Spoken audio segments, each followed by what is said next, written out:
This is not a test. This is your emergency broadcast system announcing the commencement of the annual purge sanctioned by the U.S. government. Weapons of Class 4 and lower have been authorized for use during the purge. All other weapons are restricted. Government officials of ranking 10 have been granted immunity from the purge and shall not be harmed. Commencing at the siren, any and all crime, including murder, will be legal for 12 continuous hours. Police, fire, and emergency medical services will be unavailable until tomorrow morning at 7 a.m. when the purge concludes. Blessed be our new founding fathers and America, a nation reborn. May God be with you all.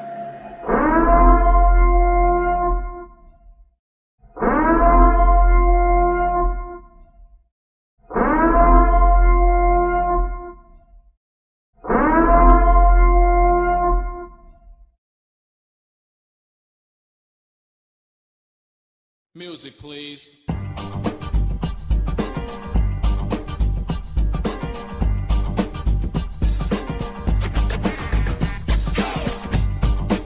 Very talented young man whose mellow and exciting style of rapping has earned them a gold album in only their first try. I'm shaking business. They are EPMD. The E double or the PMD. The E double or the PMD.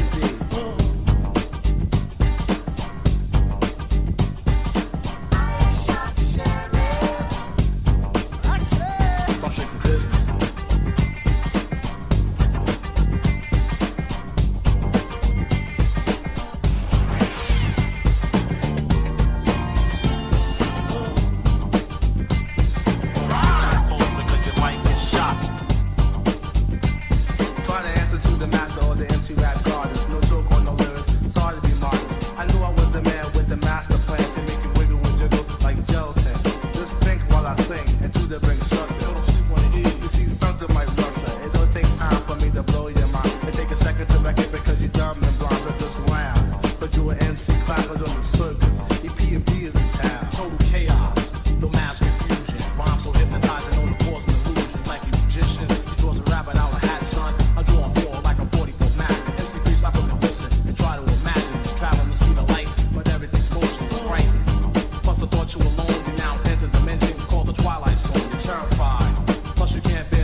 So if you want to battle, I highly recommend this, bring your dog, mom, and dad, because I'm shaking business.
mic's my only friend. And through the course of the party, I kill again and again. Through the course of the party, I kill again and again. I kill again and again.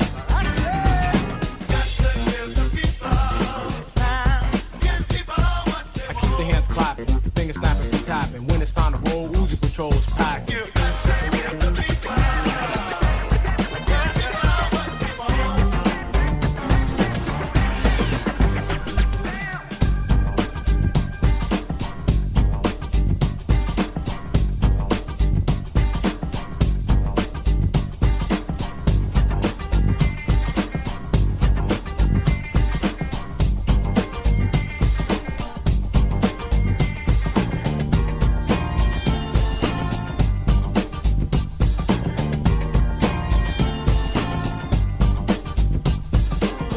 What's good? Who with me?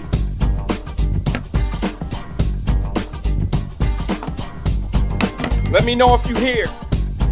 Hit the check, hit the love sign, hit something, just let me know. Put your name on the screen, let me know that you here with me. Let's go. What's good? Welcome to the Wyatt Live 5 p.m. Drive Home Show.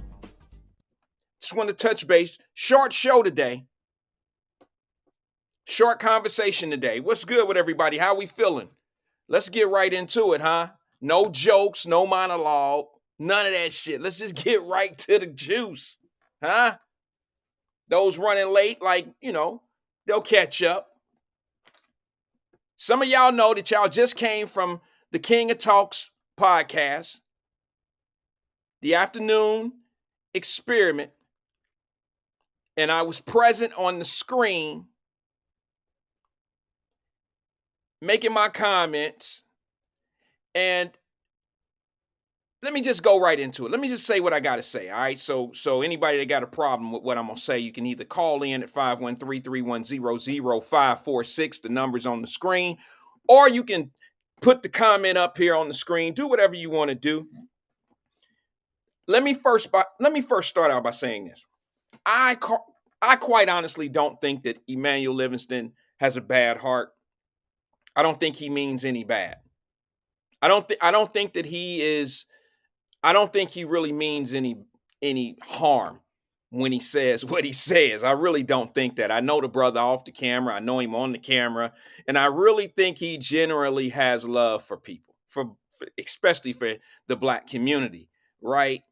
I mean, I just think that some people say they and some people say we. I'm a we sayer. He seems to be a they sayer. Y'all get it? A they sayer. They sayers are always people that tend to say they. Like, no matter what the situation is. Some may agree with me, some may not. No matter what the situation is.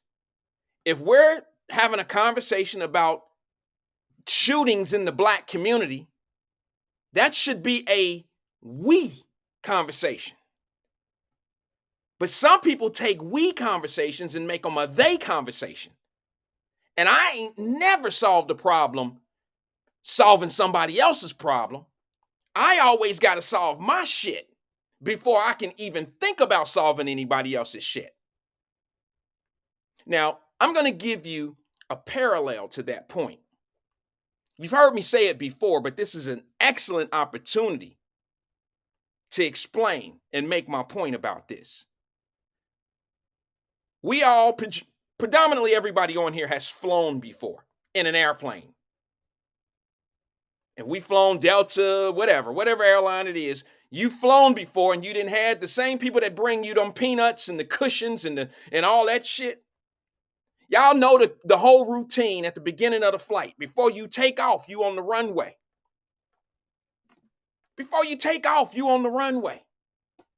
And what's the conversation from the lady or the guy that's got all this shit equipment in their hands and they telling you they got that big yellow mask, they got the blow up doll, they got everything. They telling you they giving you the instructions in case of an emergency.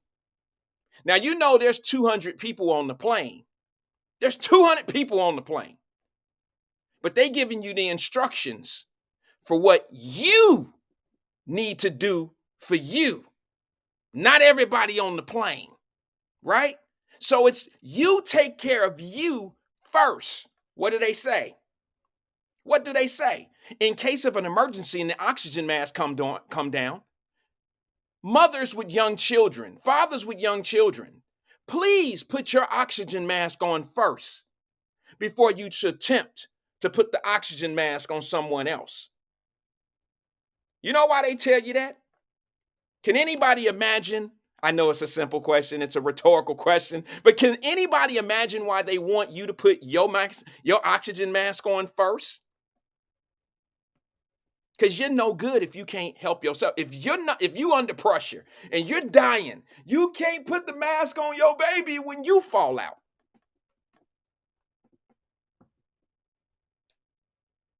That's we thinking type of people. We take care of self. They will worry about who the fuck got their mask on. They'll worry about if y'all got y'all shit on. Here go mine. Everybody got y'all got y'all mask on because, like we about to, and then you pass out because you worried about everybody else having their mask on and shit. You can't help your child. You can't help yourself. And you sure in the hell can't help anybody else on the plane. So there's a difference between we and they speakers. I am a we speaker. So I take approach from how we need to do and what we need to do amongst each other. Some people don't see it that way. They see it as an attack, but it's not really an attack. The we means I care about us, and what they doing is secondary to me. So when you talk about crime that's happening in the community that I'm from and that I live or did live, if you're talking about that type of crime, why am I worried about what they doing in other neighborhoods when it's affecting the we? I don't care what's going on with they. They ain't affecting me. And what their perceptions of me are, don't matter to me. I don't understand. I get it.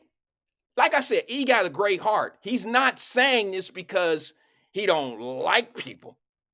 He just don't understand the concept of the importance of taking care of we before you worry the fuck about what even they talking about. That's the difference between we people and they people. This is how you get distracted dealing with they people. This is what happens. Kid gets caught shooting at a damn graduation. You know what we people say?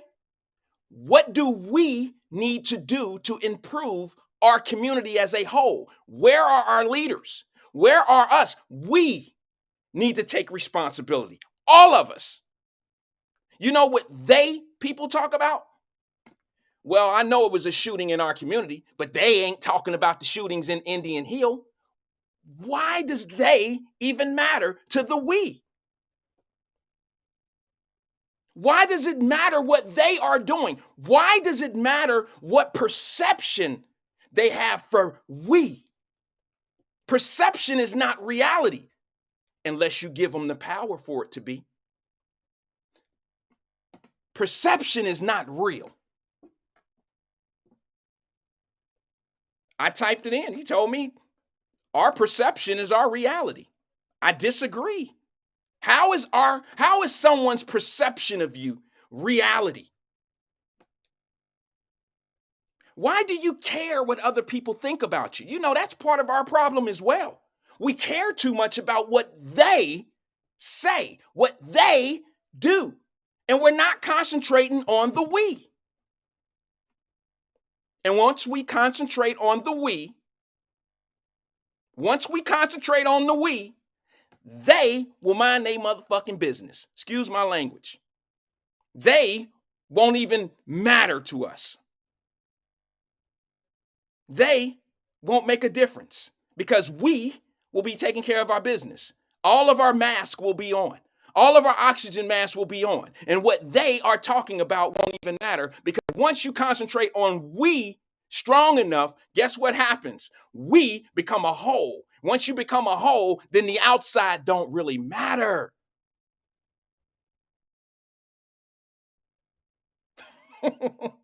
See, we get caught up on all the distractions of worrying about what the fuck they doing over there. Well, they don't do that to their kids. Well, they ain't talking about they ain't talking about the white man that's shooting out in Claremont County. They ain't worried about that. Why should we worry about that? We should be worrying about what's going on with our children in our community. Don't lose focus, because that's what they want you to do. They making it a checker game. Damn it, we should be playing chess. They making this a very simple checker game. And what happens is, this is how the divide happens, because like E and I are on the same team as having a resolution to any problem that's going on out there. However, you're going to have a group of people on the they, and you're going to have a group of people on the we. And then what's going to happen is there's going to be a conflict between the two of us. And guess what's going to happen? Guess what's going to be resolved? I'll let y'all put it in the screen.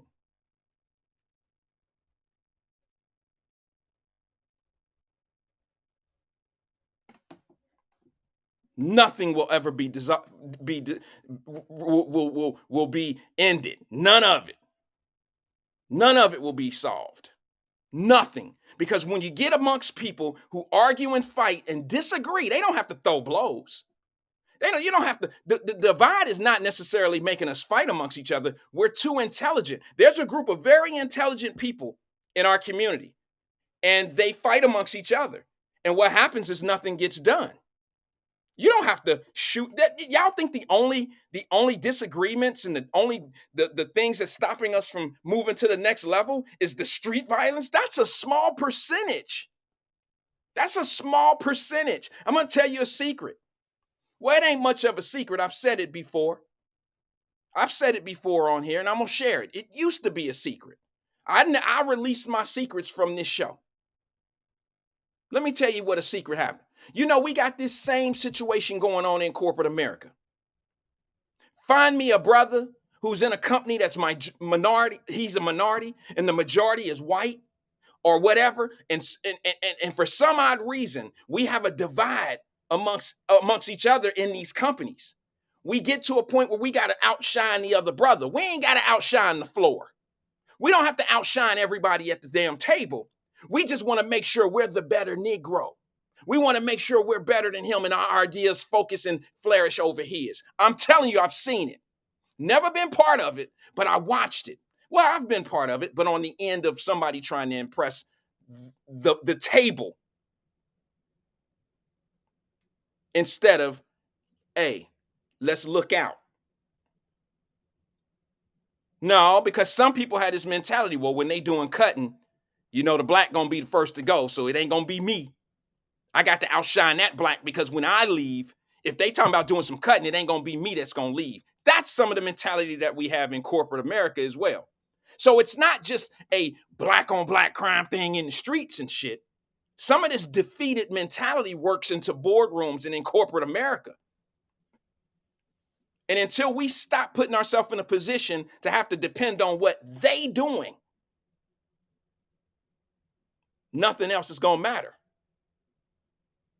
Because the people that's talking about they, keep them strong. Y'all keep them strong. You guys who always talking about they, y'all focus is on they. Put a little bit of that focus on we and see what happens. I know for a damn fact, I've said it on this platform many a times, when you're talking about street violence and crime and all this old shit, if I'm talking about we, it is a very small percentage of us.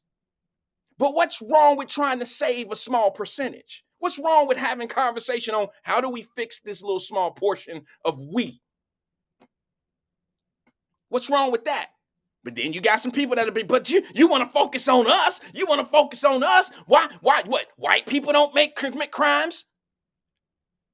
The last time I fucking checked, the penitentiary is full of white boys. Full of white girls and full of white boys. Who in their right mind believe white folks don't commit crimes? That's stupid as hell, right?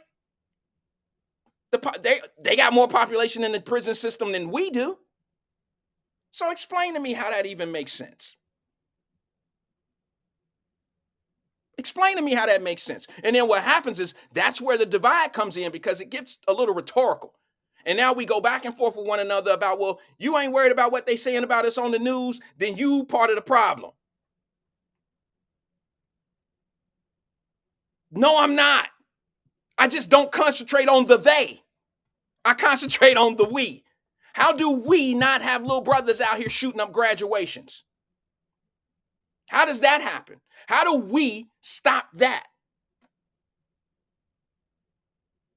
Because soon as they come down to the community and want to start doing something to the parents, then you're going to have a whole nother argument. I've never known an African village where the village never took care of the we. They always took care of the we. That's just what I've learned in history.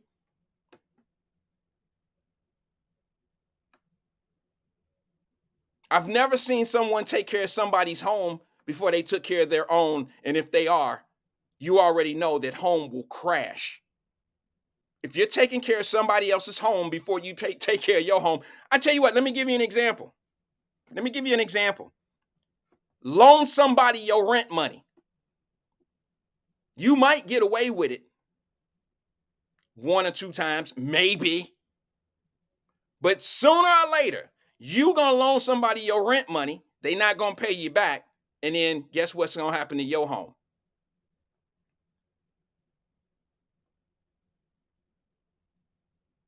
You got to take care of the we. And I said it this morning. We got to concentrate on the 85%. Let's concentrate on those that are doing it right, and those that are doing it right, we need you all to pass the message down. We got to become a we again. We can't worry about the theys.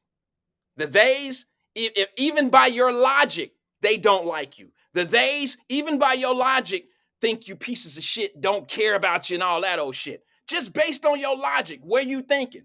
So why are they your focus? They're not in the conversation to help you. They're a distraction. To the point.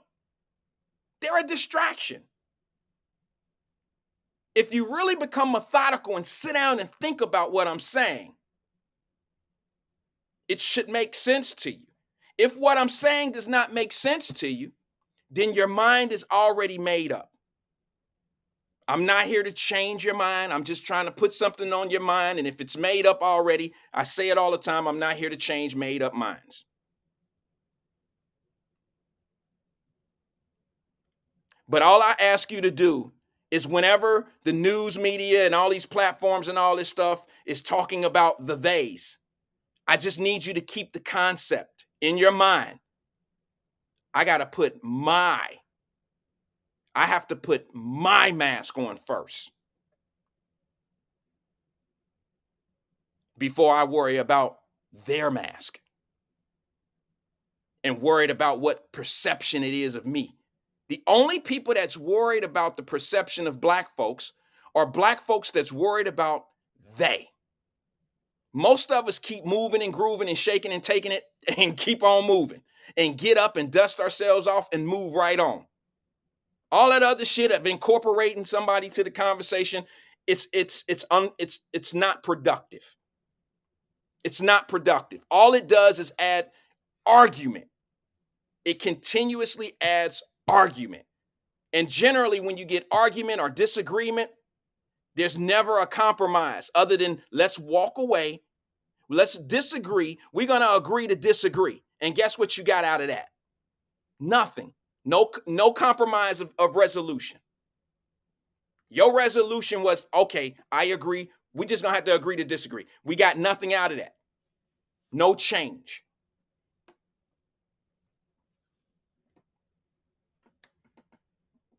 So I just wanted to mention that because I got love for E. I really do. It ain't him. It's not a personal attack against him. I was reading the comments and I heard some of his callers. I heard his callers saying things like, well, they just want us to look bad. Well, listen, they don't really need any help doing that. Okay. And even, we do have an element of people It's not everybody. There is a element of people that are making it tough, not just for you and I because of the perception, that's making it tough for innocent people on the streets. How is it that y'all can talk about everything but some of this craziness? Have y'all had a conversation yet about the kid that shot up the school? The graduation? What they have to do with that?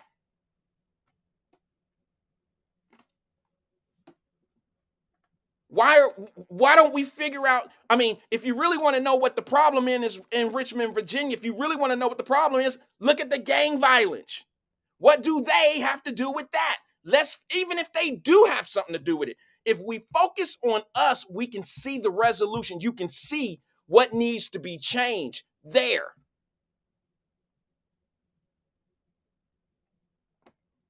I don't get why we worried about they. I don't get it. And some of y'all think that shit that I be talking be some coon shit because I focus on the we. I'm just big enough and strong enough to go after the harder target. And we are the hardest target. I'm built for it. I'm built for it. I don't care what people think of me. I've never really had that problem. And the day that I hear people say, hey man, you should just go ahead and stop talking about what we need to be doing. The day that I start hearing that more than, hey man, please, can you continue to do what you're doing? Can you bring it up so my son can hear this? He needs to hear it from another man. I say it and he think I'm crazy. We all done been through that. Everybody's been through that. Everybody has had a child in their life at one point or somebody you was mentoring and you were trying to tell them something and they just don't hear it from you.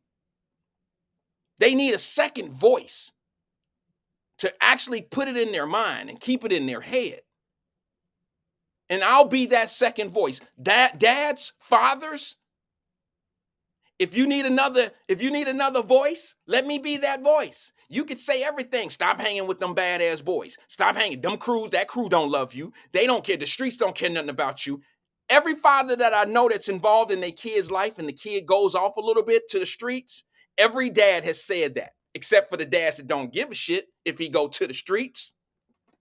Because the dad from the streets and he don't have, hey, sometimes it stick close. But let's be honest, for the fathers that truly do care, they need help too. The mothers who truly do care, they need help too. And that's where the we come in and not worrying about the they. Because they ain't going to come down and talk to you like we will. So you transfer this voice over my strong brothers who are doing everything they can to keep their kids off the street. If you need access to the prisons and you want them to go talk to some people, I got plenty of people lined up that need visitors. Because ain't nobody from the streets came up and seen their ass in a year or two. Anybody that want their son to go up to the damn Chillicothe, let me know. I got clients up there right now that ain't had no visits in years. Maybe your son need to see that. Because the streets ain't been up there to see his ass at all. I'm going to leave that right there. Let's go to the phone lines. Let me see if I got a call on the line. Let me see if I can get someone to come in. Maybe they can shed light a little bit on this. Good afternoon, caller. This is Wyatt. Who am I speaking with? Hacksaw Jim Thuggin. How you doing? Hey, what's going on, Hacksaw? Who? Jim Thuggin? Yeah. Okay, what's going on, Hacksaw? I'm sitting here listening to the show, and I'm like, I can't even stand to hear this shit right now. You can't stand to hear it? You fronting. Yes, you fronting. I'm fronting? What does that mean? You talking about we and they, quit worrying about what they think, blah, blah, blah. Well, they thought it was okay to kill a hobo because you made him uncomfortable, and so were you. That's what they made you think. Okay. That's what they made you think. Oh, okay. That it was okay to kill a hobo. Okay, you're talking about the train dude. Yeah. So you think I think it's okay? Yeah, you clearly said that 2 weeks ago. No, I never said it was okay. I said I was sorry that he was gone. No, you were okay that guy choked him out. No, don't put word. Okay, that's your impression. No, let me. Okay, Okay, go ahead. I'm about to This ought to tell be you. rich. Do you want to hear what I feel about it? It ain't gonna change from. It ain't gonna change from what it was a week or two ago. I'll tell you what I said. Do you want to hear that, or you just want to tell me how I felt? I absolutely want to hear this. I will say that anybody that's on the subway that's in the top 50 of the most dangerous, and nobody's dealing with this guy, he's not where he's supposed to be, it is inevitable that somebody is going to turn around and do something to this guy. That's what I said. And that's not what I said? Hell no. Okay, you didn't frame. Tell everybody what I said. It wasn't that. No. Well, then, but okay. He up there being a menace. It's time to choke him out. He needs to go. Anybody on this show that know me, know I ain't never said nothing like that. No, that ain't what you said verbatim. But you were totally okay with that guy getting choked out. Since you know what I said and what's going on, say what I said. Then don't put it in no. Don't. You just said that I was okay. I don't remember it verbatim, but you were totally okay with that. So if you don't remember what I said verbatim, but I'm telling you what I said, how can you honestly say that I didn't say that?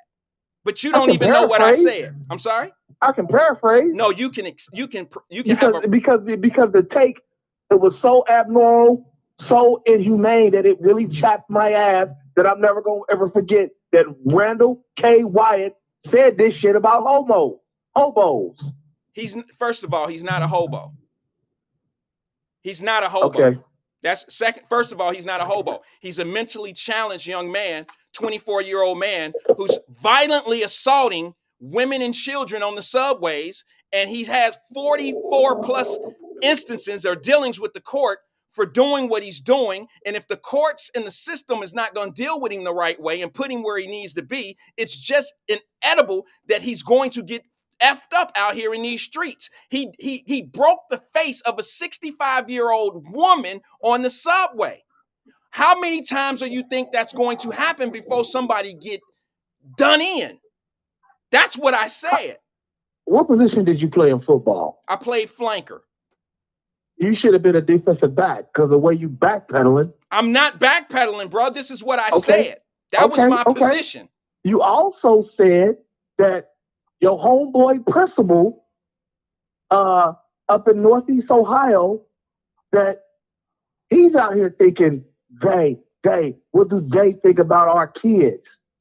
You know, because they don't come to school prepared to learn this and that, you know.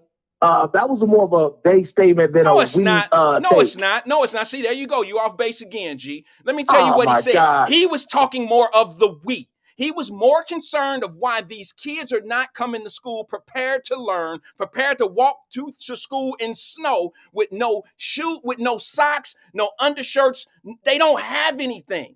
They don't have anything prepared for the weather. That is a we problem. That is not a they problem. I think that's more they, because if he was really we, he would be able to educate the kid at where they are. You know, what it is homeboy just don't like his job. See, that's what I do when I call the show. When he calls, he does what he do. You know, X and X and X, and they call in and do what they do. When Rothstein calls, I'm calling in, being the camera for your listeners. You know, I'm going to blow up the negatives so that they can see the bigger picture. What's the bigger picture, Fane? The bigger picture is the state of Ohio is paying a guy who doesn't like his constituents. He's no different than a shooter in the neighborhood terrorizing the neighborhood. He's going to ruin a generation of kids because he don't like them, because he chose the wrong profession. Okay. Well, you know what, brother? I'm sorry you had that position on a black man who's a principal who actually cares about the community to the point where he actually does. I do contribute to what he asked. That's the only reason why he had that. He contributes to their demise. No, No, I said that I because he hates contribute. them. No, let me tell you what he does. The reason why he reached out to me and told me these issues, I never wanted to bring this up, Fame. I'm just going to be honest with you. I never wanted to really bring this aspect of that conversation up. The reason why he told me that stuff is because he was looking for donors. He was looking for people to donate things. And I happen to be one of his brothers from school. And he asked me, would I be willing to help out by donating some money to help some of these kids that he don't like, to see if I can help and contribute some money. Bro, your phone, there's a lot of noise in the Oh, background. I'm sorry. No, that's all right. Truck, That's all right. 18-wheeler. No, that's all right. You need to hear this. The reason why he reached out to me is because he was looking for donors and sponsors and people that can help out to help those kids that he don't give a shit about. So he reached out to me. He reached out to me asking if I would help out, and he had to give me reasoning of why he needed the money. And that's how I got that information. He didn't call me with a drink in his hand, bro, talking about what he did. And you should have asked me if that was Wyatt, or is it Deion Sanders backpedaling? Bro, Is that who you are? No, I did. Daryl Green? No, I played defensive back in school as well, but that ain't got nothing to do with this conversation. I ain't never been. I'm not pedaling backwards right now. Shit. No, I don't. In the immortal words of Clay Davis. Well, you know what? It don't take. It don't take a Wyatt fan or whatever you want to call my people over here. It just takes somebody with common sense to see that you off base. I am not. You're totally off base. You to what you said. You're not about to say these irresponsible things to black people and not get checked for it. Okay, let me ask you this. What have I said? Now I need you to be specific because I deal with specifics. I need you to be specific in what I said about black people or to black people that's offensive to black people. That it's okay to kill a hobo and that these kids ain't about shit because their parents ain't shit. That's what I said? That's what I surmised. Okay, you need, bro. I'm going to tell you something. That's on me again. Well, maybe it's the delivery. So it's not okay for me to say to you, your perception of what I said was wrong. It's not okay for me to have a defense of what you say. That's not okay. I mean, yeah, no, it's perfectly fine. But that's not what you said. But do you hear me say? Like I said, maybe it's the delivery, B. But let me ask. Maybe it's the delivery. Quit using Amazon and stick with the post office. Oh, okay. Maybe I'll do that. You could be right. You know what I'm saying? Yeah, absolutely. I know what you're saying. But hey.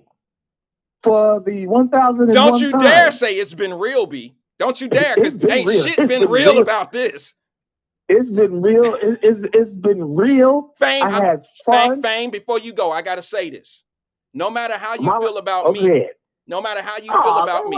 If I didn't, hold on. Let me just stop you right there. If I didn't feel, you ain't gonna let me finish. No. If I didn't feel you worthy, if I didn't like your show, if I didn't like the topics, I wouldn't call.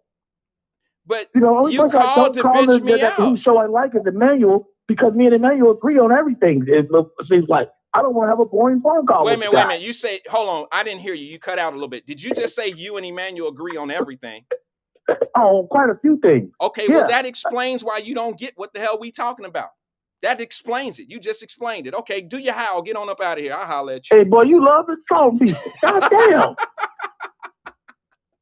I don't deserve that. I'm just saying, bro. Your shit is twisted right now, bro. I can't think like y'all. You're twisted. I can't think like that. You said one thing, and then the day you want to start backpedaling and say some other shit. Bro, I thought this nigga was 50-something. I'm just trying to tell you, man, my brain don't function in that caliber. I just can't get where y'all go. I can't get there. Y'all some they-ass talking motherfuckers. I don't talk like that, and my brain don't calculate it anymore. It did when I was young and didn't know no better. I had all that they shit. It was always their fault that I was in trouble. Yeah, the shit that I do. Now that you've experienced a few things, a little bit of a European education. No, you become a European, and like the Windsor family. Let me ask you something. Let me ask you something, Fame. Are you afraid of Are you afraid of an educated black man? Because the world is, you gonna put yourself in that category as well. You afraid of an educated black man? Why would I be scared of myself? Oh, well, I don't know. You don't speak highly of yourself. You always putting somebody down. Speak up on you. I speak highly of myself. I never hear it. I never hear it. I never hear you. Because I ain't here to toot my own horn. I'm here to talk my shit. You here to talk about me. From falling victim to the bullshit that they might hear on these shows. That's what I told you. So what was the I bullshit? am the camera of Fame, the people. Fame, who are you representing? What people you representing? The people. What people? The 5% that are truly enlightened and want to enrich people. Okay, and so what have I said that will disenfranchise or enriching someone?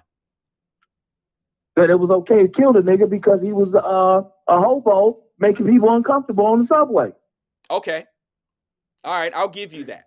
I'll say These kids ain't shit. I'll say that what I said was it was okay to kill that young man, that 24-year-old, who had damn near 50 incidents in the city of New York. Look at you reciting his personal history. That's some they shit. Yeah, history. That's some they shit. No. That's some they shit. History if matters. You was about you would realize like this brother didn't need to die like that. I never said he deserved to die like that. I said it don't shock me that he died like that. It don't shock me. It should appall you. Well, Fame, you also wait a minute, Fame. That people sat there and watched the guy get choked out for 15 minutes.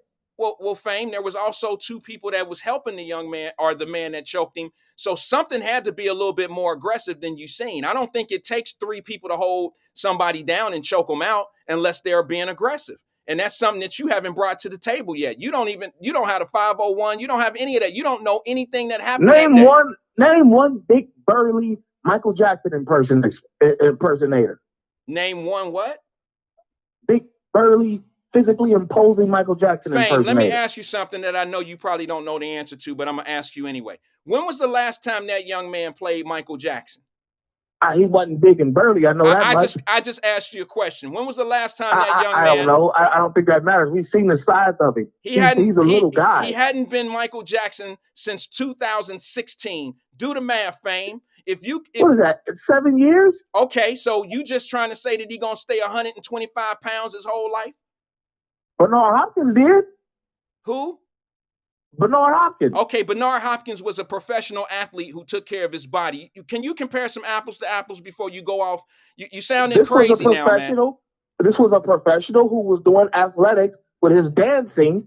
Oh, okay. And he kept his body. All right, Fame. It's been real. It's been real, like you said. It's been real. We'll holler. Yeah, I'm just trying to tell you. You sound crazy. I'm the camera. You sound crazy. I'm gonna blow up these negatives so these people see the bigger picture. All right. You killing people. You're okay with that, and just say that you're inhumane. But hey, it has been real. I still had fun, and we'll try this again some other day, bro. All I right. need you to be well, though. Oh. If I didn't like Fame, I'd let his ass have it. But I actually like the dude. I'd let him have it.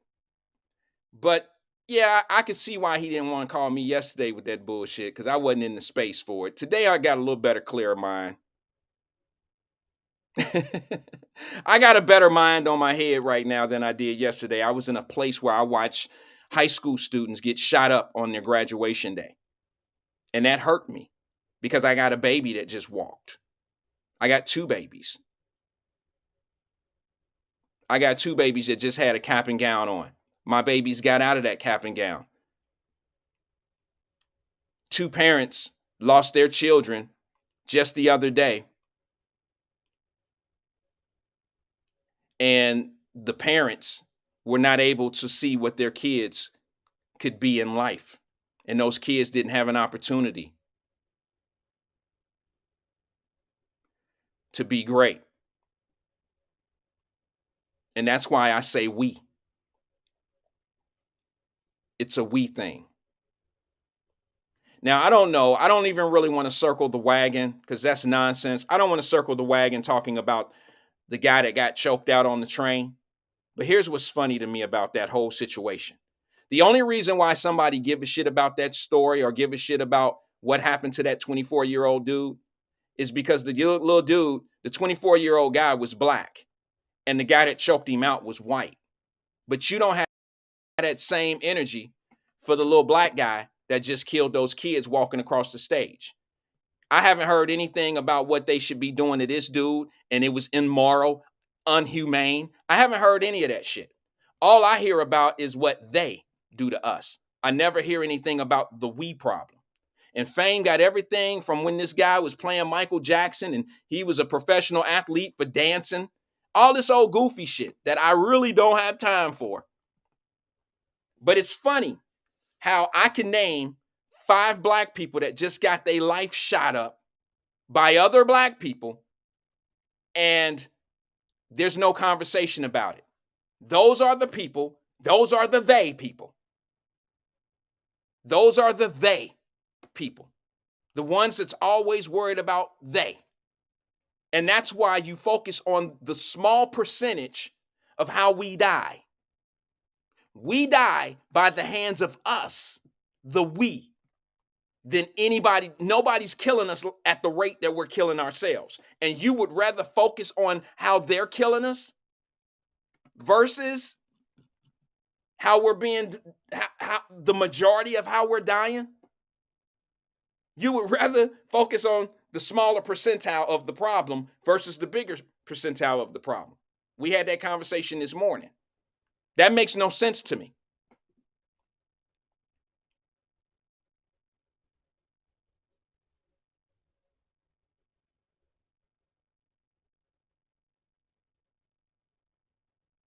That makes absolutely no sense to me. And when we start talking about the theys, we lose focus on the we's. I can't say that. I can't emphasize that. I mean, I don't have time to be thinking about what I said and how I said it and all that old goofy shit. I can't do it, Fame. I can't really go there. But that's why I understand when you say, well, me and Emmanuel, meaning what you said, me and Emmanuel, we agree on everything. That's because y'all they thinkers. Us we thinkers understand why, we get it. We know why you agree. Y'all they thinkers. Y'all talk about the police. The police did this to that young man and blah, blah, blah. But you never talk about what we're doing to make them put more police on the streets. You think the statistics are lying? You think that they just making this shit up so they can get $1.6 million and just add police officers to the street? You think they just making it up that they're having a hard time recruiting police officers right now? These are all real issues. And it stems from somewhere. It's not a comic book. It's not made up shit. It's real stuff. So now what we gonna do? Instead of saying what we need to do to keep these brothers from shooting each other this summer, we gonna worry about what they doing by putting in so many police officers into the community. I heard one of your callers, E. I heard a caller call E and say, yeah, they're criminalizing people by bringing in more cops. Cops create crime. Anybody heard that shit? Did y'all hear that? Cops create crime. And everybody, I mean, it sounds crazy. There's a little bit of truth to it, but it's worded wrong. You can't say that cops create crime. You could say cops enforce crime. So if nobody's committing a crime, they have no crime to enforce.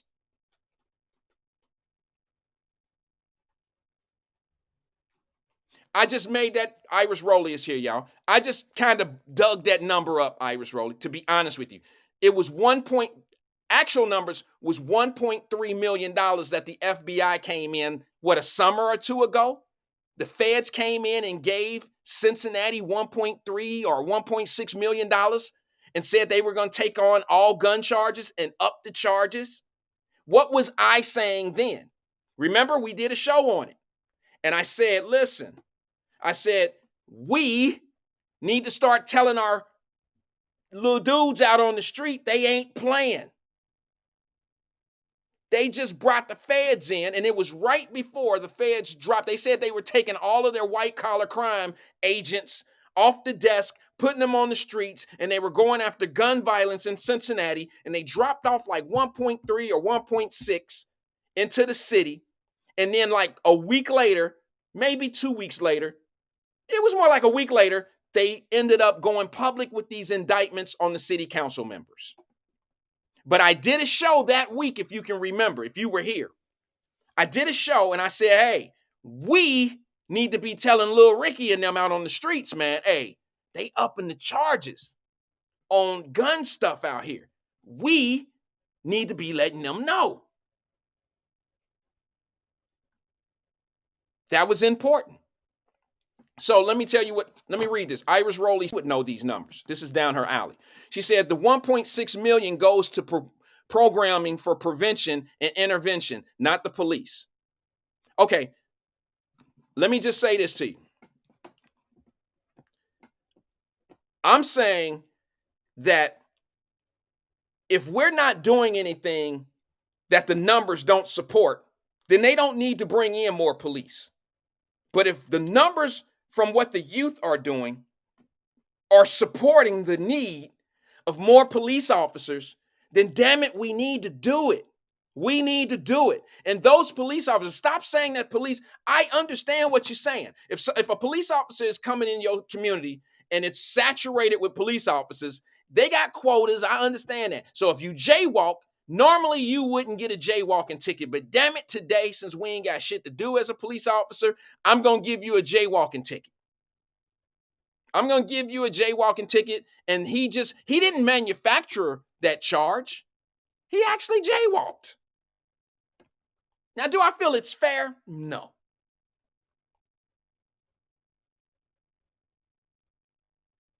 No, I don't think it's fair, but it's the law. If you got caught walking down the street smoking something that you ain't had no business smoking, and the police normally ain't standing there, so you come around the corner unaware, how is it the police fault? How did the police officer create your crime? Or maybe a drive-by is about to happen, and the police are on the corner, and them guys bring the guns back in, like the community that just got hit last week on Wednesday, the drive-by that happened. If police officers were standing on the corners, chances are that wouldn't have happened. It wouldn't have happened. So I think sometimes we take things out of content. I think we say, oh, well, they just trying to put black people, they just trying to put us in harm's way of manufacturing charges on us. Well, what I need you all to do is I need you to look back into those communities and ask those communities, not you, because I live good. I live in a place where I don't have to worry about that. So I can't speak on it. Don't come ask me if they don't need more police officers or they need police officers. Don't ask me. I don't live like that. I don't live there. How about you guys who have so much to say about this shit? Go ask somebody that lived there. Ask them if they want more police officers or not. How about that? How about stop speaking for motherfuckers and why we got to say something about somebody? I don't live there. You don't live there. I ain't heard nobody that lived there say some shit like, nah, baby, don't put no more police down here. We good. The last time I checked, somebody said that was Lori Lightfoot in Chicago. Remember that? Remember when the Trump dude, I don't care who it was the president who told her, hey, look, I got the National Guard on deck. You got a problem in Chicago with crime in this shooting. I can bring people in to solve some of that and calm it down. You know what she said? Nah, we got it. We good. It ain't been an unbloody, heavy, severe violence weekend in Chicago since then. Every weekend there's murder after murder after murder. And guess who it is? It's the we. It's the we. And that's where self-accountability has to come in. We gotta stop acting like everybody is against us and using them tools. Using them tools. Y'all got all these people out here that got us brainwashed that we can do this some other kind of way. And we can't. It takes a we to do it. Stop looking for City Hall to solve the problem. They're not. They're not even designed. They can. They're designed to do it. But it's been how long now? They're not going to do it. They're not going to put the laws or the policies in place that are going to hold certain people accountable for what's going on. They're not doing it for some odd reason, whatever reason that may be. Since I'm not in the council meetings, since I'm not privileged to be there, I don't know what goes on behind closed doors. I don't know what the agenda is. If I don't know any of that, I really can't speak on the why they're not doing anything. If you think continuously throwing money at a problem is fixing it, ask Chicago and ask some of these larger, ask Baltimore, ask them how this problem, how that's working out. You can give $1 billion to Baltimore schools. Do the numbers. The superintendent there makes $400,000 a year, and it's the worst school system damn near in America. All you doing is giving more money to programs and enriching people that are already in certain positions. If you don't believe me, just go look back in the last 5 years of the numbers of the education system in Baltimore, Detroit. You can even use your local. We ain't got to go far. Go to Cincinnati. Until you understand or make the we understand.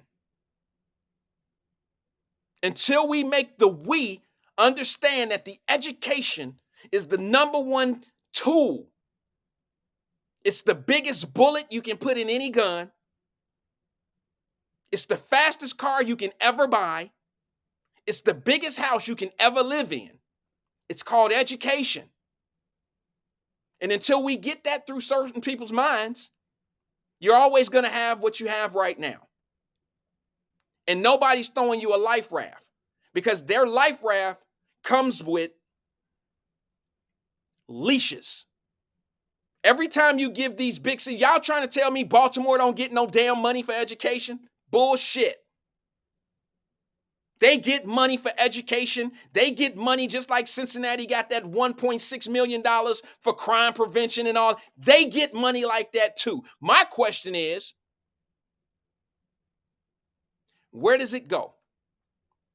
Here's the other thing. I'm not suggesting that they don't open the door of a facility, but why aren't the kids going? Why isn't the attention span there? Why is it on trill music or drill music, whatever the hell y'all want to call it? Why is the focus there? Why is the focus on TikTok? Why is the focus so much on entertainment? Do we stress to our children that, baby, if you commit yourself to 15 years, 18 years of your life, by the time you 18 years old and you get out of high school and you go on to college, by the time you 25, you'll be set. You can have all the entertainment in your life after 25. Go to school, graduate, go to school again, graduate, and get yourself a career, and you have the rest of your life to do the entertainment that you love to do peacefully in your own home with no stress, living in a great neighborhood, blessed. But until we relay that message and people understand that that's the true meaning of success, and then we got a whole bunch of people talking about then the most of us we's getting it both ways. We got to convince the kids it's about we. And not only do we have to convince the kids, damn it, we got to convince the people that look like us. We got to convince the theys.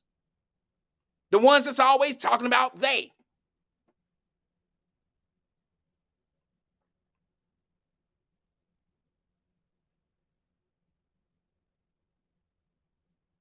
It's amazing. It's amazing. You know, my man E put a picture up. First of all, he said this. I don't know verbatim, but I'm just going to, for argument's sake, put a little thing together of what he said. He said, man shoots woman. Woman doesn't testify. She don't want to press charges and blah, blah, blah, blah, blah, right? Then he says, who y'all think did that? He says, man in Claremont County. He said, Claremont County man shoots woman. Woman doesn't want to testify or press charges against the man. And he thinks that we all as black people just think every shooting that happens in Ohio or local area must be a black person. I don't know anybody on this platform that can honestly say every time you hear that a shooting is going on, first thing you think of is it's a black person. I don't think we quite think that way. You can't say a few words like Claremont County man. That tells me it's a white area. So chances are It's a white dude. You can't say Butler County, man. You can't say Claremont County, man. You can't say Kentucky, man. And I not get the impression that it's probably a white guy.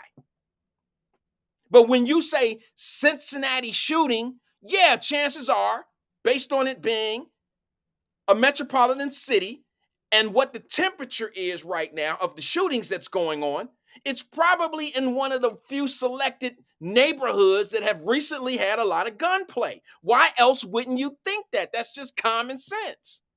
But when you say to me, you read an article and it says Claremont County, man, which everybody knows is 99.9% white, yeah, the first picture that comes into my mind is, oh, yeah, it's probably a white guy.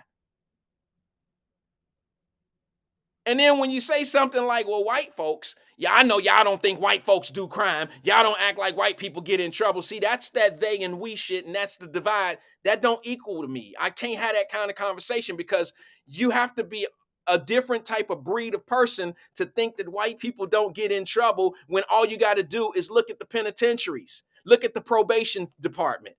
They on probation just like we are. They go to the same penitentiaries that we go to. They don't go to like Chillicothe B, Chillicothe C. They go to the same A-tier Chillicothe that the black people go to. You would have to be foolish to think they don't get in trouble. They don't shoot. See, that's the they shit.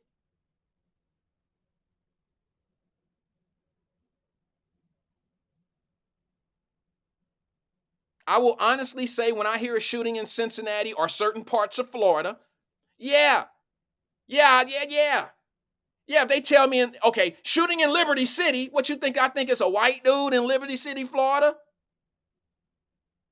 Shooting in Avondale, well, oh, okay, that must be Tom and Rick and them getting into it over there. Yeah, the good guys. The fuck you talking about? Yeah, if it's a shooting in Avondale, chances are it's a black guy. If it's a shooting in Claremont County, chances are it's a white guy. Population says it. It's not trigonometry.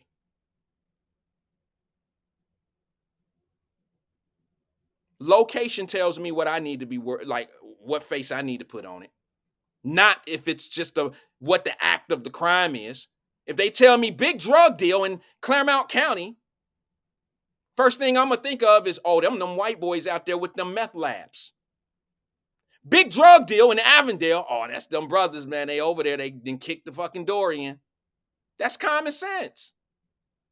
But I don't hear the act. I don't hear drug dealing and I think right away black folks. I don't think that. Maybe I have bias because I'm in the courts. Maybe I see just as many white folks down there plead not guilty, guilty, and all that shit as I do black folks. Maybe I have a little bit more of the truth around me, so I don't have this impression, this false impression of what's going on. Maybe that's why I'm here. Maybe my point, my position in life is to stress the truth to people, to open their eyes to the reality instead of the perception that's been out there. Perception to some people is black people are evil, nasty, and raw, and just don't care, and drug dealers, and on welfare, and all that old shit. Well, I know the perception of drug dealing, period.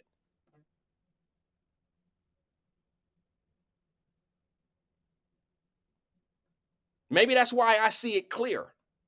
I'm not trying to say just me. There's several brothers just like me who even been in the penitentiary who can tell you, yeah, bro, it's a bunch of them over there. They got skinheads. They got white dudes that not into the skinhead. They got bankers and lawyers. They got all type of white boys in jail. You think that I think that they're not capable of going to jail, or we don't see them as being criminals, that we fall under this umbrella of thinking so bad about us? I don't think that the majority of black people are bad. I've always said that. I've always focused on a certain element. I tell you on the show.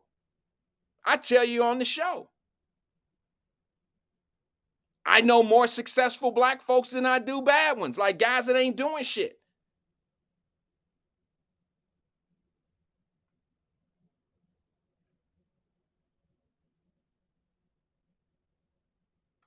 I'm not a street dude. I ain't in the streets and doing all that shit.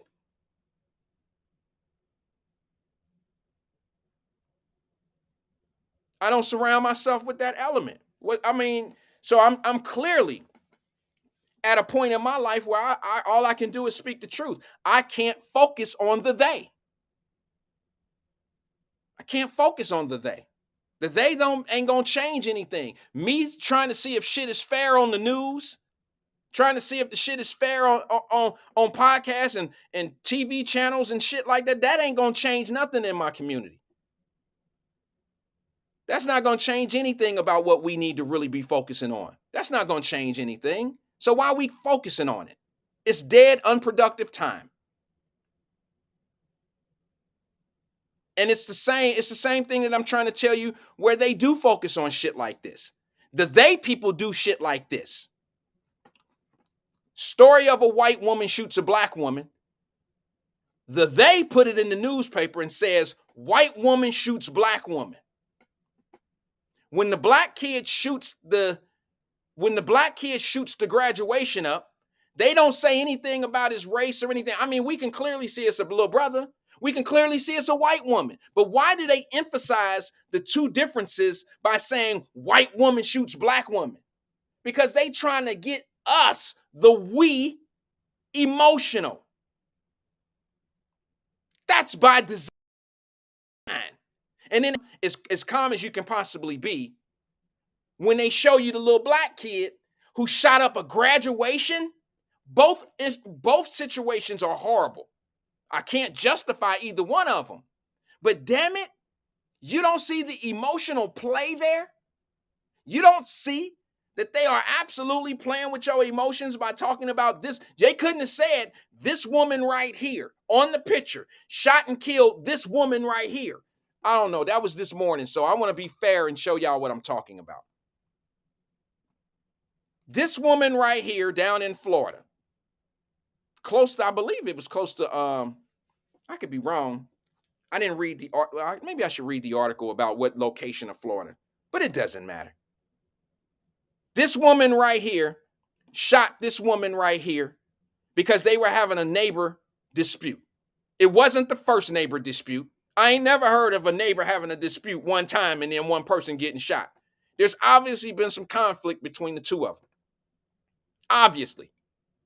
This mother of four was shot and killed on this lady's doorstep, and they had to piece the puzzle together of what really happened. Witnesses and maybe door cam or whatever showing that this lady shot through her own door, killing this mother of four. But now when you look at this situation, look at how they write it up. Even on Yahoo, they say, woman arrested in fatal shooting of her neighbor in Florida. But look at how they start the damn article. A white woman accused of fatally shooting her black neighbor. Why is that necessary? Let me see something. Let me see this. Okay, now look at how this is written up. Richmond, Virginia, the 19-year-old accused of. It don't say the 19-year-old black kid who shot the black kids who just graduated. Why is that? Why is that? Why is race not important when we do something to one another, but it's only relevant and important when a white person shoots us? Both situations are bad. More than you can even imagine for the mother who lost her children. I mean, the mother who children lost their mother.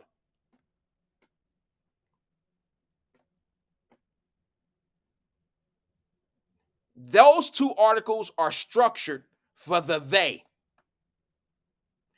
they-minded thinking people. So you won't even focus on, let's get to the problem. Let's figure out what we need to do to get our little brothers not to think like that and go shoot up little brothers that's on their way off to great things. See, if you focus on that's a preventative measure. When you focus on why this is going on and why this is happening, and you focus on the real problem, then you can conquer it.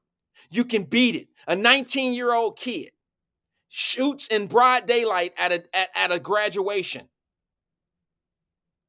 But if you stay focused on this white lady, because it's a white lady that did something to black folks, that's the only thing that matters to you. That's more juicy and it makes more sense and it's emotional. And let's be honest. Every time something like this happens, look who put it out there. Imagine that. Ben Crump. Ben Crump, the same brother who's a CI for the black folks. He is always part of the engagement of emotional feelings to black people. Ben Crump put this on there, but he didn't put the young man on his page. Black folks died in both situations. Why is this black lady more important than the kids who got shot up at the graduation? It's because of who her killer was. Only that. President Biden ain't said nothing about these young black folks. You was just at the HBCU giving a commencement speech. You just said the biggest assault to black people, the biggest assault to this country right now is white supremacy. You just sent Kamala Harris down to the school in Nashville, Tennessee. Why you didn't send her on over there to Richmond, Virginia, the gang-invested area? Heavily in gangs and all that shit they are in Richmond, Virginia, in the D.C. area. Baltimore, D.C., Richmond, Virginia, all of that shit, that's a circle over there. Now, that's a hard target. Biden can't say nothing about that. If you say something about that, then you got to mention all the shit that's going on in Chicago, Cleveland, Memphis. You got to be on it. He can't say nothing really about gun violence. Think about it. Oh, I'm going to remind you. Biden can't really speak on gun violence the way gun violence need to be spoke on. You know why?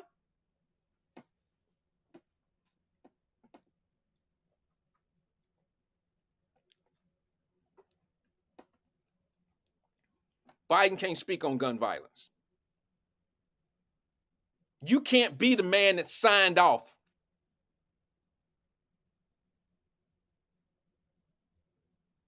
You can't be the man that signed off on the Merchant of Death. You can't be the man who signed off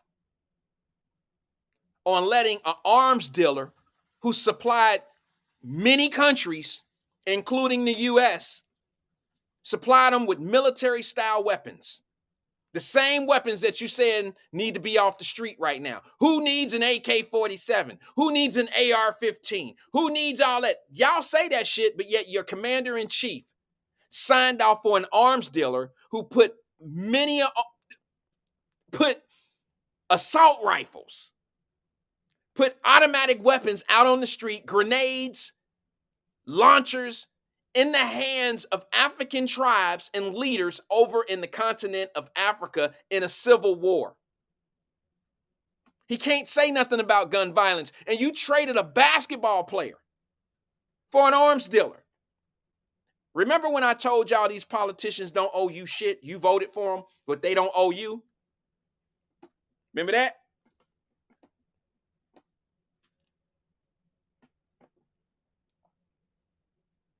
Remember when I told you that? And I told you these motherfuckers don't owe you nothing for your vote. They owe the people that put them there, that gave them the most money. So what did Brittany Griner do for the United States of America that warranted her to be released before other people all of a sudden? She spent 9 months there. There's been people there 2, 3 years, 4 years, 5 years, 10 years. What did Brittany Griner do?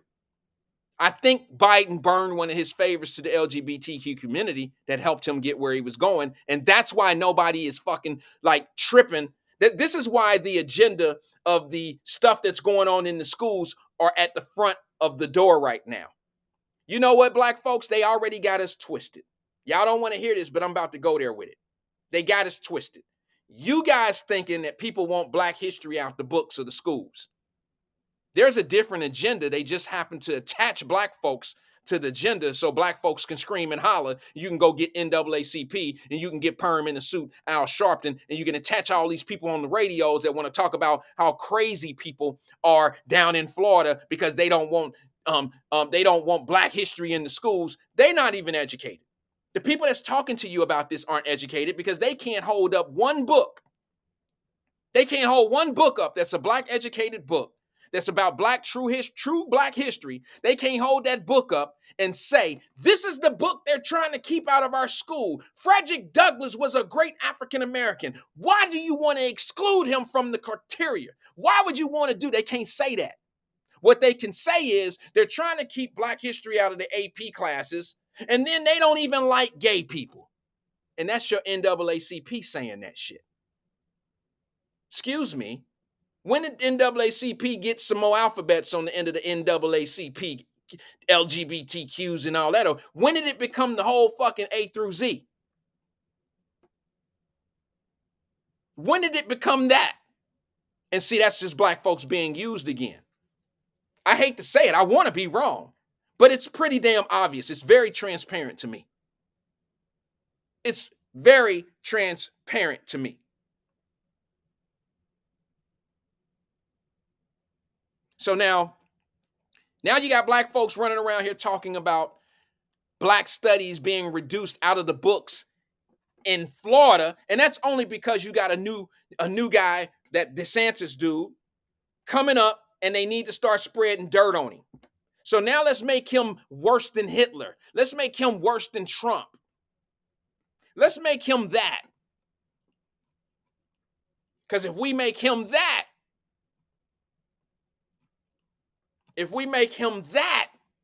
then everybody will be mad at him and they won't pay attention to what's really what our real agenda is.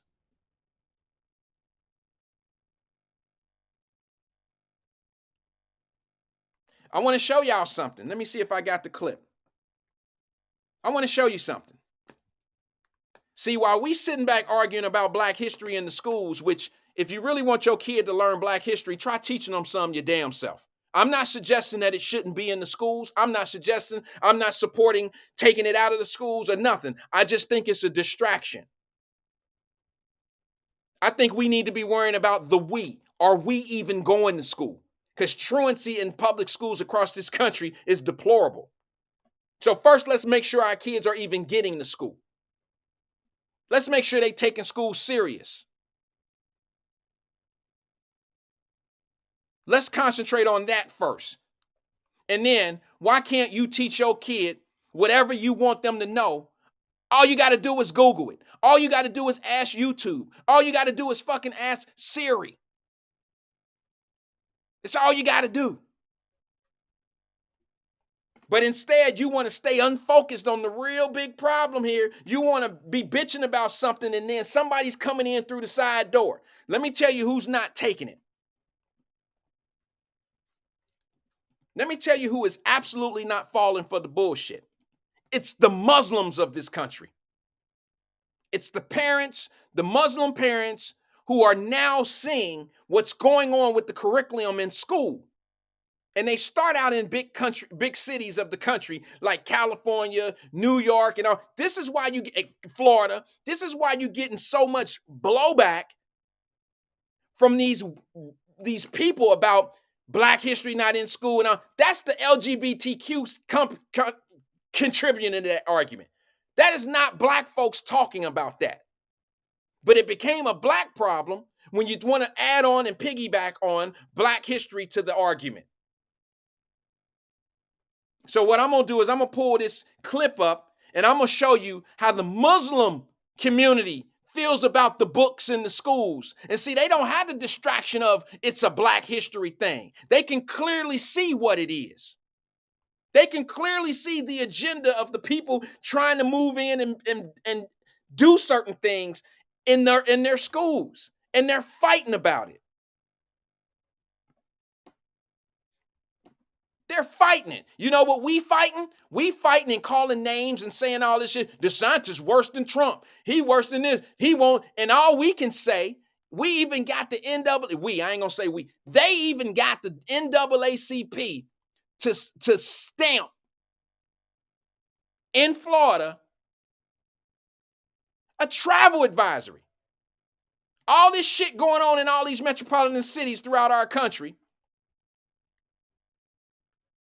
And you want to focus in on a travel advisory? You ain't gave no travel advisory to Chicago for black folks. You ain't told no black first person from Cincinnati, Ohio, don't go to Chicago, or you ain't put no advisories up, NAACP. Why all of a sudden Florida?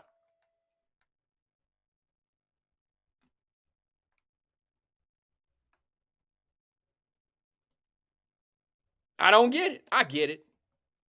Just a figure of speech. I clearly get it. So what I'm going to do, I'm going to play this video of what's going on out in California, in California. I'm going to play this video and let you see how the Muslim community, the Muslims whose children are going to schools and public schools and they in the communities, and the parents are not having it. Now, I want the same energy for these parents because I want you to call them racist. I want you to call them chaos agents. I want you to call them discriminative people. They don't like gay people. I want you to have that same energy. I want you to say they trying to take Muslim history out of the textbooks because all they doing out there is doing exactly what we should be focusing on, and that is, how are you educating my kid? Because that's their only concern, is how are you educating my child? And they just don't like what they're seeing. Check it out. Protect our children! Protect our children! Protect all children! Protect all children! Protect our children! Let's fear God! Let's fear God! Let's fear God! Let's fear God! Secular schools! Secular schools! Secular schools! Secular schools! Secular schools! Secular schools! We wish us freedom now! We wish us freedom now! Protect our children! Protect our children! Protect our children! Protect our children! Protect our children! Attacks on religious freedom targets one's conscience, the very core of their being. The issue of gender and sexuality are influenced by our faith, and we should not be caricatured as intolerant, and our faith perceived to be subversive because it doesn't align with your beliefs. Intolerance of the faith community threatens to erode support for religious freedom, therefore eroding the benefits it provides for everyone, religious and non-religious. Pluralistic societies that value human dignity and do not view faith communities as a problem to be eliminated will only thrive and prosper. I respectfully request the restoration of the opt-out option at MCPS. Thank you. Takbir. Meanwhile, there's probably about a couple dozen on both sides of the aisle here. You have the LGBTQ members promoting Pride Month recognition in our schools, and then you have the parents protesting that. And the real challenge here at the Saticoy School in San Fernando Valley on Ethel Avenue is to keep the two parties away from each other. This video we shot just a few moments ago, and you can see it got pretty heated. They are both trenched in, both sides, in this diversion, or this situation, I should say, is pretty heated. We'll come back out to a live shot. LAPD has come in force now. They set up a skirmish line trying to keep the two parties away from each other. All right, guys, so we got to talk. So basically what's going on out in California is there's some school parents that have their kids in schools, and they are concerned with the curriculum. And I would have to ask you guys, is it proper for 5 and 6 year olds to have certain conversations in school about sexual preferences and which way they go and all that old type of shit? What kid is ready to have those conversations at that type of young of an age? At 4 and 5 and 6 and 7, at 4 and 5 year olds, you should still be trying to teach them that, oh baby, that's the girl bathroom. You go to the men's, you go to the little boy, you go to the boys' bathroom, she gonna go to the girls' bathroom. That's as much sexual conversation that you should be having. Preferences at that young of an age of what they prefer and all that shit is not a school's place. That is not a school's place to educate your kid on their sexual preference. They're not even on this earth to make your child feel good or bad about their sexual preference. They shouldn't be the one co-signing that you're a gay person. They shouldn't be the one telling you that you're evil for being that way. They shouldn't play a role in it one way or the other. That is a parent's responsibility to take care of.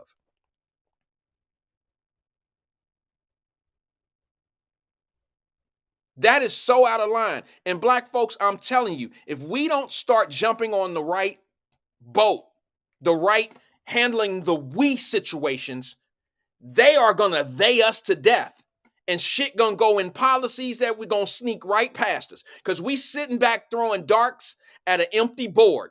And they got the real board throwing darts and they scoring points on us.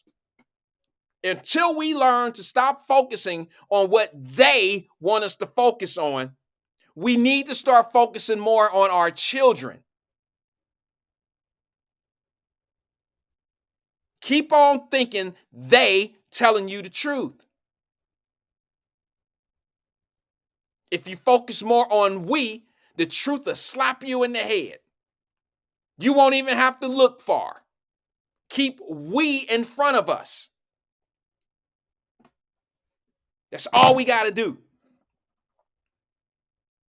Unfortunately, it seems to be one of the hardest things we can do because we got a lot of smart people out here that want to be smarter than the next guy, want to be smarter than the next woman, want to be more intelligent, want to be heard more, want to make the community feel good, want to make everybody appreciate you. So sometimes we say things that are favorable versus saying things that are necessary. Us necessary speakers, we don't get a lot of love.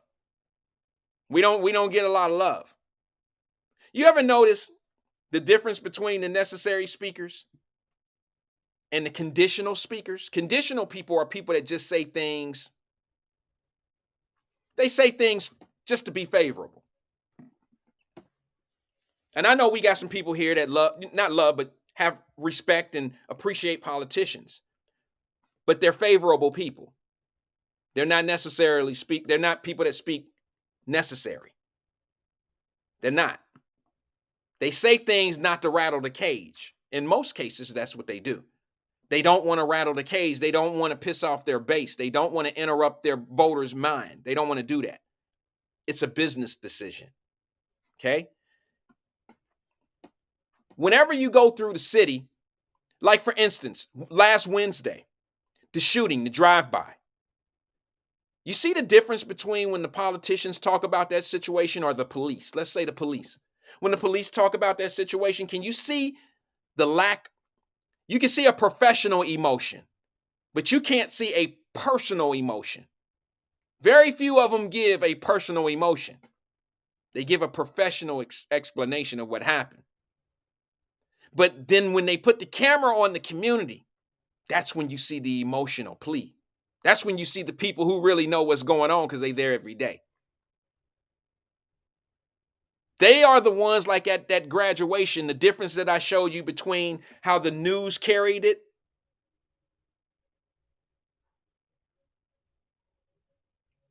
How the news carried that shooting at the graduation versus how somebody mama carried it when I showed you the live video from her phone. She is going live during this whole devastating situation.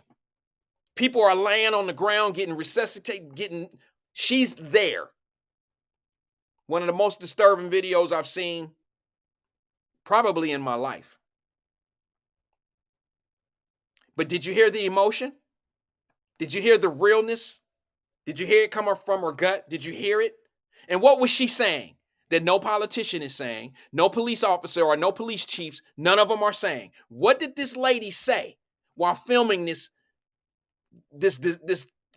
I don't even know, by filming that place that I call hell? What was that lady screaming? Y'all need to take care of y'all children. Y'all need y'all children. Why would y'all need to start doing better with y'all children? Are you thinking that they're talking about, you think she's referring to the people that got on the green cap and gowns? You think she's talking to the parents of those children? No, she's talking to the world. She's talking to the community that won't say it. The leaders won't say it like the real heart will say it.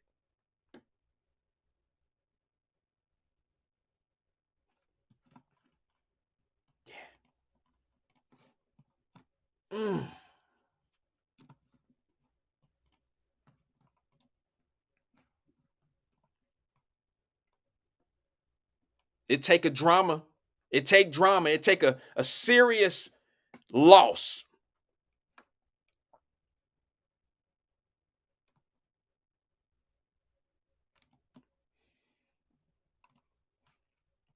It take a serious loss sometime for us to really get it.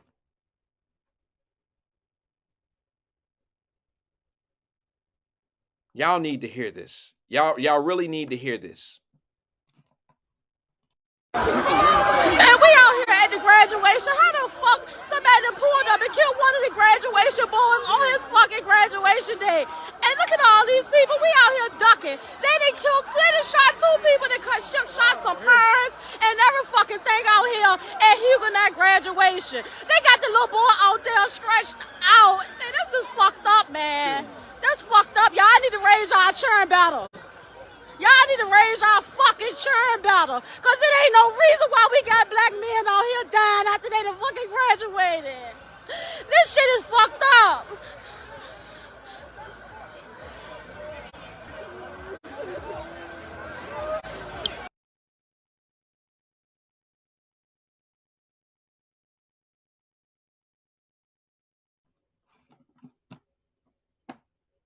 That's something that a politician can never say.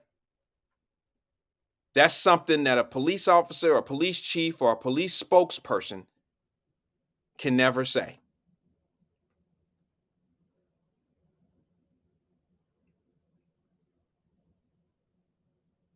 This video crushes me because it's the most authentic video you'll see of trauma, destruction, and the real world that we have out here that we don't speak about.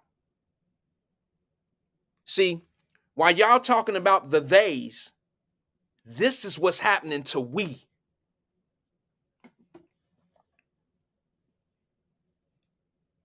I'm glad you haven't seen it. I'll send it to you, Iris Rowley. I'm going to send it to you in your messenger group. You need to see this. You need to have it on file because of who you are and what you deal with. But I'm going to tell you something, ma'am. I don't feel good about sending it to you. It's not like some piece of work that I put together or something. This is something that was given to me. And it's not something that I enjoy playing. It's a very traumatic. It's just really bad. Because you have children on the ground that were shot minutes before this video started. And they're still on the ground trying to resuscitate these children.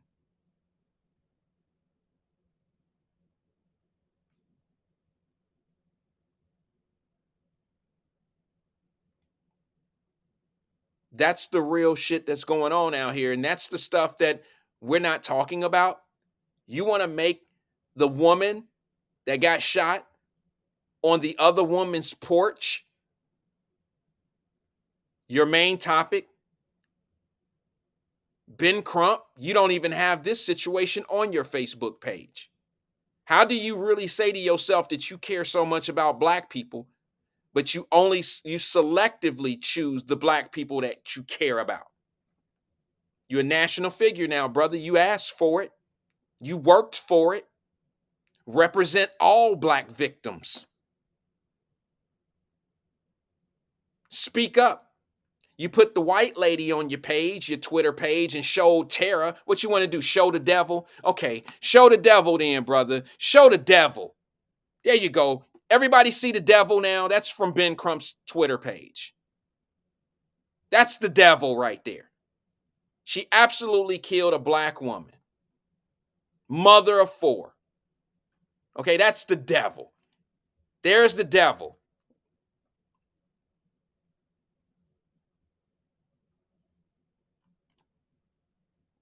That's no devil there, though.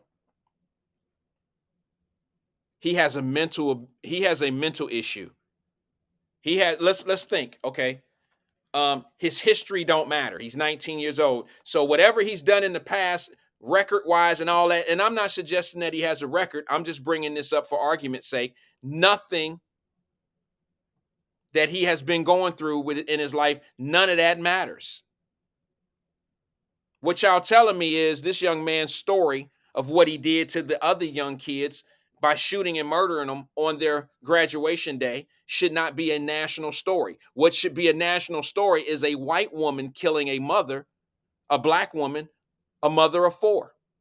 What was more dangerous? Both of them are dangerous, but a random shooter shooting throughout a whole entire graduation, hitting innocent people.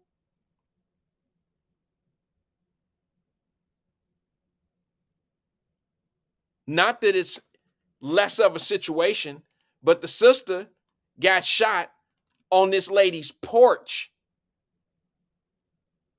She was shot because she walked up on this lady's porch. They had conflict, argument.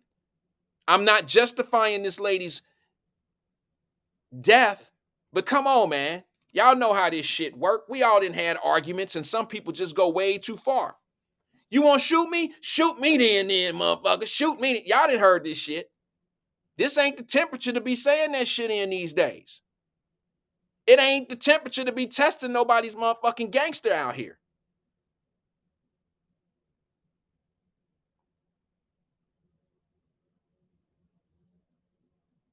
Emmanuel said, I thought they were both national stories. I heard about both of them on national news. Maybe so.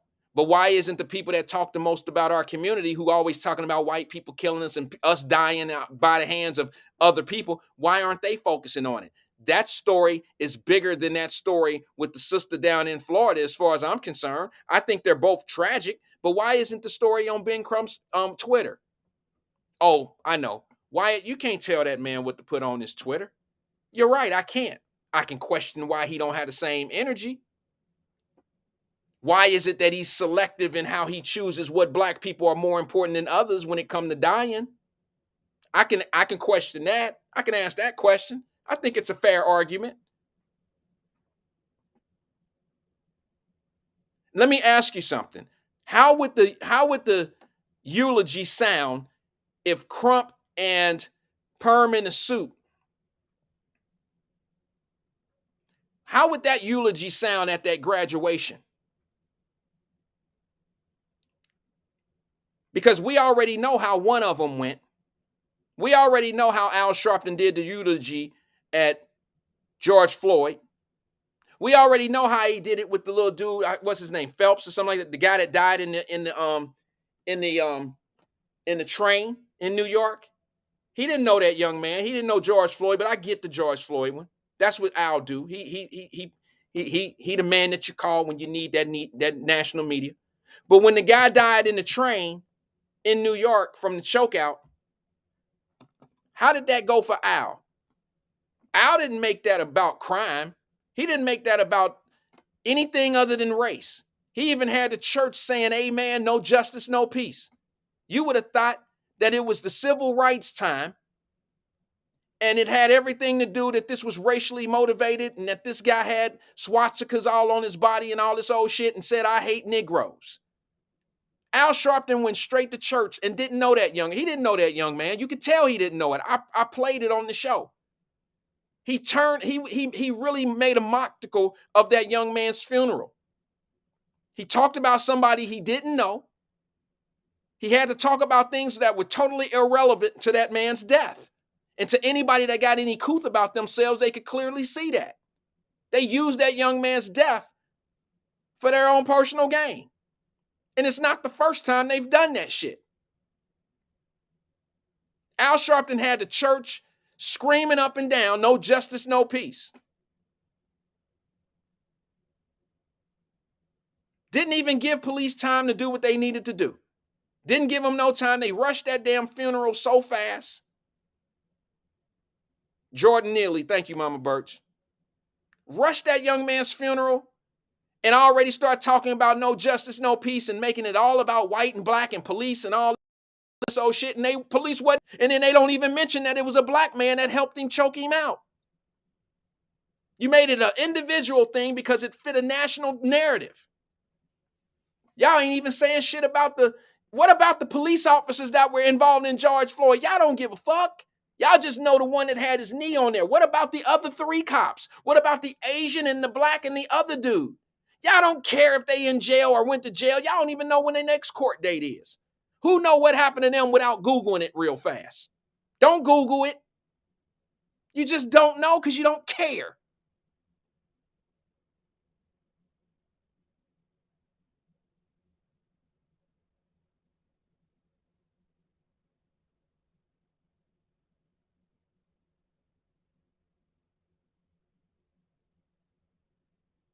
It's this selective outrage that's really, really causing the divide.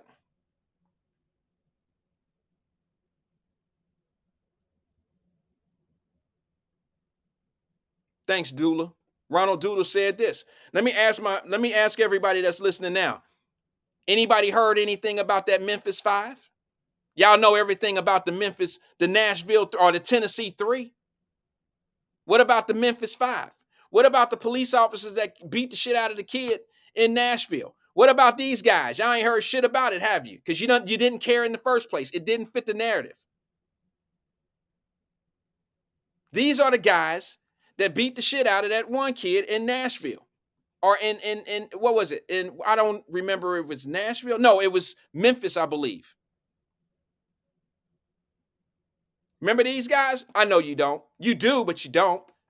You remember them, but you know what you don't know? You don't know what's going on with them. You don't know if the supervisor is gone yet, the black supervisor. That was the lady, the chief of police. What's going on with them? Don't Google it. Don't Google it. It meant so much to you at the beginning. It didn't really have that much power on you. Everybody knew it was a disaster. Everybody knew it was horrific. Everybody knew it was bad. But everybody know what was going on with, was it Chavez? Step by step. We knew everything that was going on in his next court date. We all know he got sentenced to life. We all know that the feds picked the case up because they kept it in your face. Anybody know if the chief of police is still over in Memphis? Anybody know if that sister is still there? You know, she got reprimanded and released out of Atlanta for somewhat of the same shit, protecting and, you know, doing some things that what y'all call racist white cops do. This particular sister did the same thing. So I don't think it's really racist, is it? I think it's just an act of a police officer doing what they do. Dirty cops do dirty shit. That's one thing I definitely agree with Emmanuel on. There are dirty cops. But dirty cops don't just come in one shade. Dirty cops come in all shades, sizes, and all of that. I've dealt with a few. Had to pretty much put one of them in check. We all know Irish Rowley and them wouldn't be necessary if it wasn't for bad cops. That probably didn't come out right. I'm meaning what the work she put in wouldn't have been necessary if there wasn't bad cops. It's the truth. It's the truth.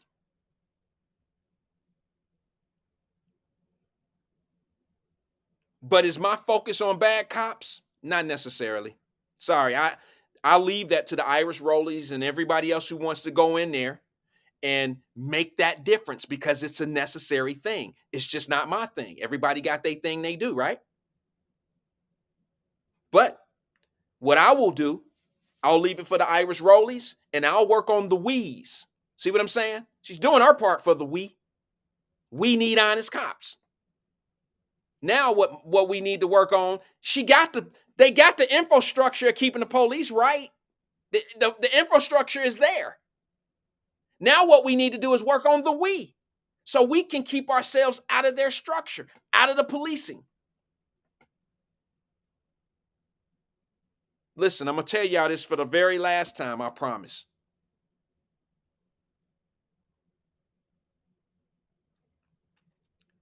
That young man whose killer's been caught, who got shot and killed in Bond Hill at the barbershop a year ago, sitting in the chair on his birthday. That young man got shot and killed in broad daylight, shot in the head. I cannot be mad at the police for looking at a light-skinned 35-year-old black man wearing blue shirt blue pants and a white shirt. I can't be mad at the police because they pulling over brothers that look like that. I can't be mad at the police looking at brothers coming down the street that fit that description. I cannot be mad at the police. I got to be mad at the one who did it, that put the police on us like that.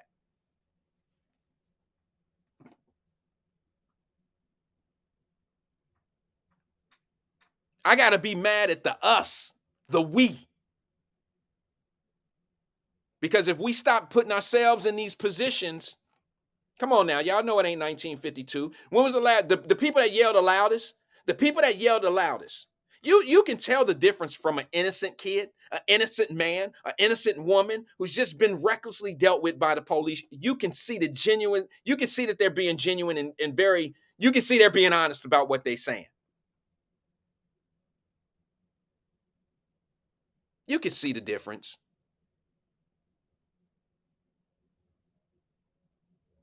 You can see the difference. We got to stop trying to fool ourselves. We got to stop trying to act like it's all the same. We got to stop trying to act like some people don't need to be dealt with a certain way. And I don't mean be abused by the police. I'm saying some people just need to be dealt with a different way. And I'm talking about these children who don't have the same leadership. They need to be dealt with a certain way. And this ain't got nothing to do with the police. We need to deal with them so they don't have interactions with a police department. But we're not even honest with ourselves. We can't even step up and say, we need to do this. We too busy listening to the they, and the they is always talking about what they doing. If we focus on getting our children to do things differently, we will not be in the harm's way. Let me just say this to you. Do you really think that the reason why kids out in the suburbs don't get dealt with or get pushed around as much as kids in the inner city? I'm just asking. Do you think it's because they white? How many black, y'all know, PSA to everybody, y'all do know black people live in the suburbs. And y'all do know those black kids aren't the ones that you see on the television for having interactions with the police and running from the police with guns and all this old shit. That's not what they do out there. And the only reason why it's that way is because there's more engagement with the family, the mom, the dad, and whoever else is in these kids' life. They have their we. They have their we. And it's just some kids that don't have the we. And that's where we need to step up and we need to fill that void. But if we too busy on the theys and not worried about the we's that need our help, then we ain't gonna never get nowhere. Because we trying to compare apples and oranges. Sometimes we comparing apples and apples. Sometimes we sitting back saying, look at how they do the black people when we come to the park. Look at how they feel like, just like the Million Man March. I went to the Million Man March. There was a ton of police out there. Am I mad? Hell no, I ain't mad. I ain't mad. Shit, I felt safer because I heard some people about ready to jump off. If Farrakhan would have told us to go in, I wouldn't have done it. But if he would have told some of them nuts that was there was some nuts there, and then there was some genuine brothers there. I don't care where you go and what you do. There's going to be nuts in the party somewhere. We all then went to a party, and it's a fool in there. We went to the Million Man March. It was one of the best days of my life. Got to the Million Man March, seen police. I seen, what do they call the National Guard? I seen all of that there. I seen them all there. It didn't intimidate me. It didn't make me feel like, oh, they just watching me. I wasn't on that shit. I was there to get the we. I was there to get the message from the brother. I was there to pay attention and stay focused on what I need to be doing. I wasn't worried about what they doing. Meaning the police, meaning the guards. I wasn't there for that. I was there for the we. To get the message to take back to my community. That's what I was there for.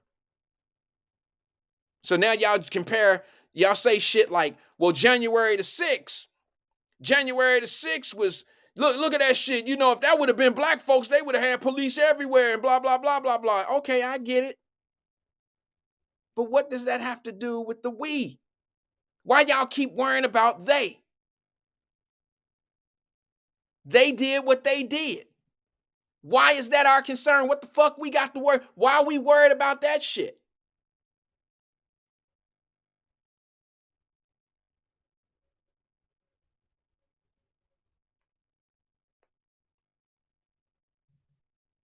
We got to get away from the difference. We got to get away from that. And until we learn how to stay away from all the side stuff, until we learn, no, I've never suggested that the they is not important. They just don't come first. You might have missed that part. The us, the we is the oxygen mask that you put on a plane. You got to take care of self first. You worry about they later. That's not saying that they don't matter. It means they don't matter first. It means you handle your house first. I ain't never seen a family grow up. I've never seen a mother dress her kids for school in the morning.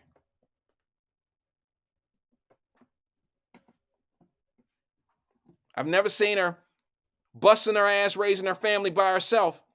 And when she give her kids $1 for lunch money, she give them a 20 and say, I want y'all to eat and make sure everybody else eat at school that don't have any money.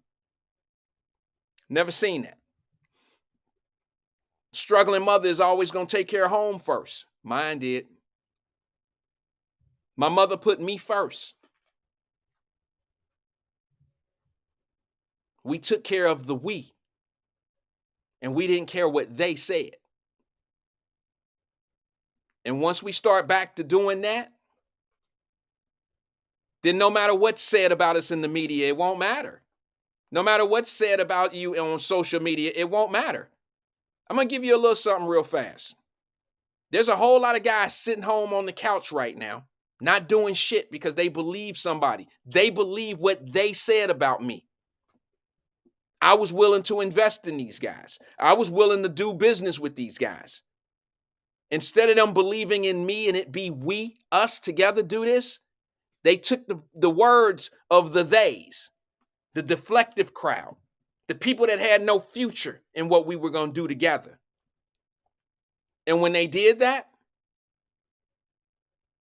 guess what they did for them? Absolutely nothing. If they would have stuck with me, we might have been able to do something. There's no guarantee, but I would have put effort into it. We might have been able to do something together. But those guys listen to the theys, the they-sayers.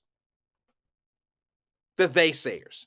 And I'm going to tell everybody, all my entrepreneurs and all my business people, y'all can confirm this, that what I say.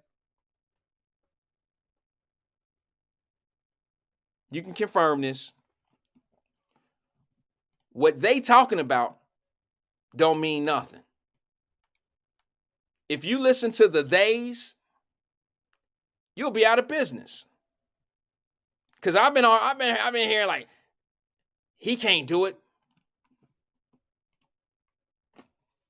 You can't do that. What Jay-Z uncle tell him one day in the studio? Jay-Z uncle told him, you can't sell 1 million records. Jay-Z turned to him and said, nah, man, that's his own uncle. Jay-Z turned to his own uncle and said, no, man, you might not be able to sell 1 million records, but I can.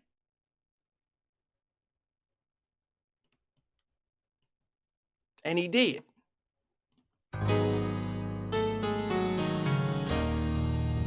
So my point being is this. Until we start listening to the we's and leaving the they's alone, and we mind our own business and keep it about we,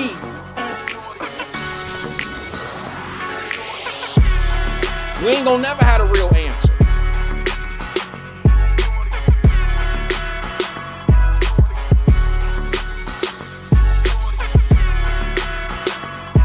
It's not easy to say the things that I say.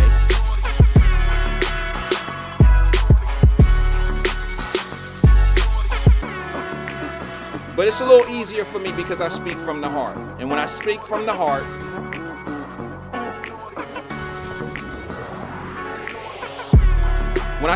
heart, it becomes easier for me.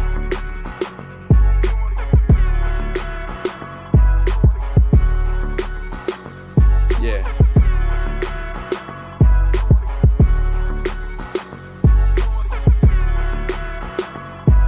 That's my time, y'all. I'll see y'all tomorrow morning at 9 o'clock. Peace and love to everybody.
Show me where